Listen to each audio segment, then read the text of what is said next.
जय हिंद दोस्तों। हिंदी पाठशाला में आप सभी मित्रों का हार्दिक स्वागत है। आज हम अपने गणित स्पेशल क्लास में चैप्टर 2 क्लास 12th में जो है लेकर के आए हैं तुल्यता संबंध क्या है। कल हमने देखा था कि क्या रिलेशन क्या होता है, संबंध क्या होता है, और आज हम देखेंगे कि उसी संबंध के अंतर्गत तुल्यता संबंध क्या होता है।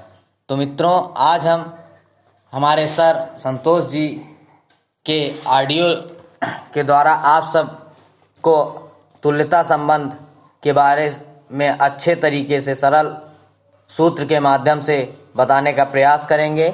आप लोग ऐसे ही हमारे चैनल को सब्सक्राइब करते रहिए और हमारे चैनल के माध्यम से आप सब तक घर बैठे इस लॉकडाउन माह में मैथ के एक एक चैप्टर का विस्तृत रूप से हल आप तक पहुंचाने का प्रयास करेंगे। धन्यवाद। हेलो विद्यार्थियों, आज हम सब संबंधों के एक नए प्रकार के बारे में बात करेंगे जिसका नाम है तुल्यता संबंध। इसे अंग्रेजी में कहते हैं इक्विवेलेंस रिलेशन। यह बहुत ही महत्वपूर्ण है परीक्षा की दृष्टि से, अतः सबको बहुत ध्यानपूर्वक इस संबंध को समझना चाहिए। ऐसा संबंध जो स्वतुल्य हो, सम्मित हो और संक्रामक हो, तुल्यता संबंध कहलाता है। एक बार फिर से समझें, ऐसा संबंध जो स्वतुल्य, सम्मित और संक्रामक हो, तुल्यता संबंध कहलाता है। अर्थात जिस संबंध में ये तीनों गुण विद्यमान हों, उस संबंध को तुल्यता संबंध कहा जाएगा। मान लीजिए for every X Y Z belong to R.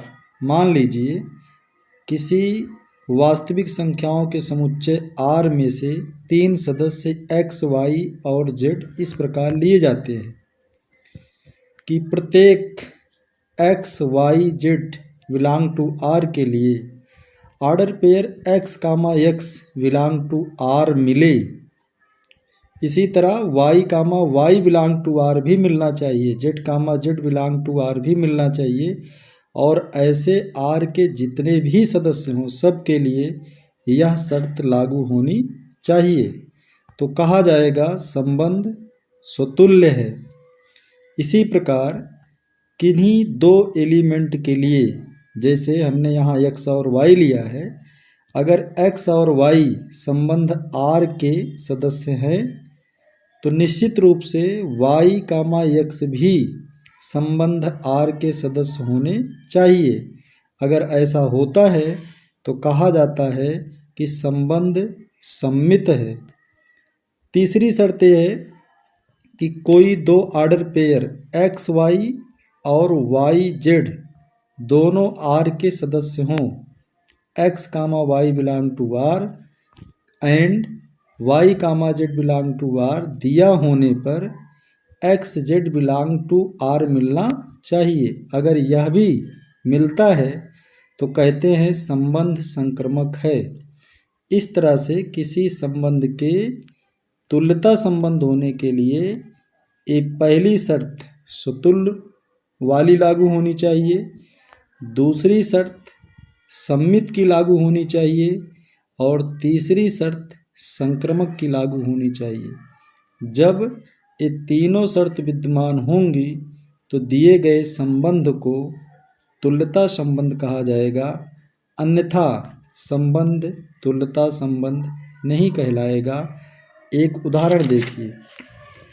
मान लीजिए कोई समुच्चय ए लेते हैं जिसके एलिमेंट हैं 2, 3, 4 और यहाँ से एक संबंध R बनाते हैं।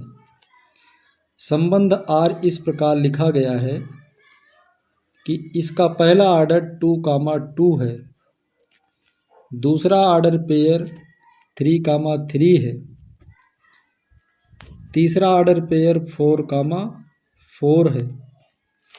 तो इसको देखने पर पता चल गया कि इस संबंध में स्वतुल्य के गुण विद्यमान हो गए, क्योंकि समुच्चय ए के प्रत्येक एलिमेंट के लिए एक ऑर्डर पेयर प्राप्त हो गया।